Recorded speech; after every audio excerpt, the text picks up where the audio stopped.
Do you remember when you were a young kid and someone significant in your life taught you how to be discontent? No, you don't remember that because it didn't happen. Because nobody needs to teach us to be discontent. We don't need to be taught how to be discontent. We don't even need to be told to be discontent. We just naturally are as human beings. And it starts from a very young age. Think about it. As a baby, you cried about not having a pacifier. That's discontentment. And then as a toddler, you may have cried about, oh, I don't have this toy that this kid has. As we get older, we get discontent about more things. We never run out of discontentment. Whether it's, okay, now we're, a preteen and we're discontent that we don't have a phone. Now we do have a phone. You're a teenager, you feel discontent that you don't have enough likes or enough followers. Then you're an adult, you feel discontent about your job and your house.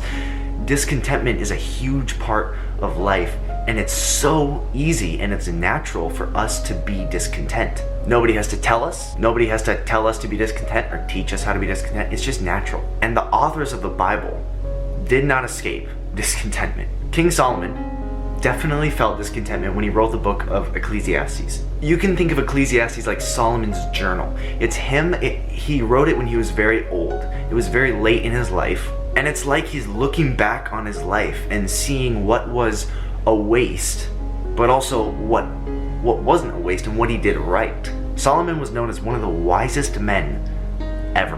I say one of because Jesus was wiser, because he's God. But anyway, he's known as one of the wisest men ever. Solomon had everything you could think you want. He had money, he had power, possessions. But it's interesting because Solomon had everything you could think someone would want, and yet in the book of Ecclesiastes, he says things like everything is meaningless, stuff like that. And so let's take a look at this together. Verse 1 says, the words of the preacher, that's King Solomon, the son of David, king in Jerusalem.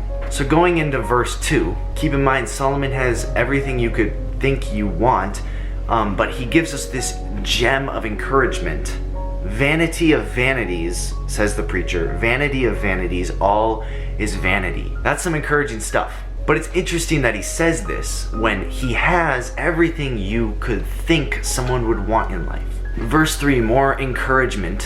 What profit has a man from all his labor in which he toils under the sun? Now, under the sun refers to this physical world. Nothing of this world can satisfy you, because life under the sun is meaningless if we don't have the Son of God in our lives. One reason that the things of this world don't satisfy us, we can read in chapter 3 of Ecclesiastes, verse 11, says, he, that is God, has made everything beautiful in its time.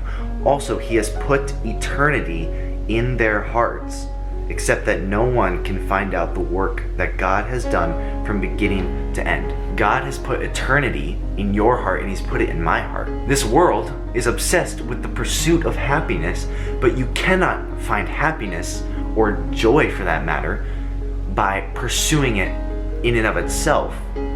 But instead, happiness is a byproduct of pursuing the one who created joy and happiness, and the one who provides joy and happiness, and the one who is the source. Sometimes it feels like life under the sun is meaningless, but I just want to remind you that life with the Son of God, is amazing, and it's joyful and peaceful and fulfilling, and it's full of purpose, and it's delightful, because you were created to have a relationship with God. Now, the last 2 chapters of the book of Ecclesiastes are like Solomon's solution. He talks about the value of diligence, seeking God early in life, and the whole duty of man. But there's one verse in chapter 12. There's this one verse that is so cool. This is definitely one to underline in your Bible.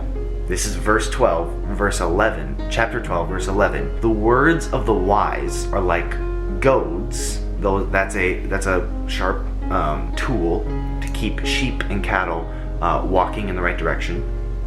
The words of the wise are like goads, and the words of scholars are like well-driven nails given by one shepherd. And that shepherd is a capital S, because that is the good shepherd who had nails driven into him for you.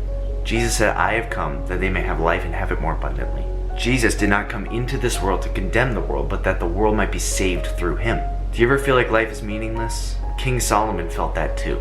But let me encourage you and let me remind you, life is not meaningless because you were created by a God and a king who wants relationship with you. He created you on purpose for a purpose, but then we strayed away from that purpose, and that is where this world has fallen, and it's called sin.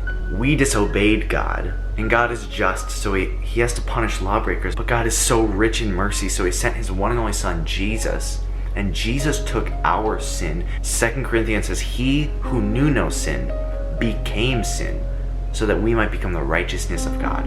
Or in other words, the innocent Jesus died and paid the fine of the guilty, who is the whole world.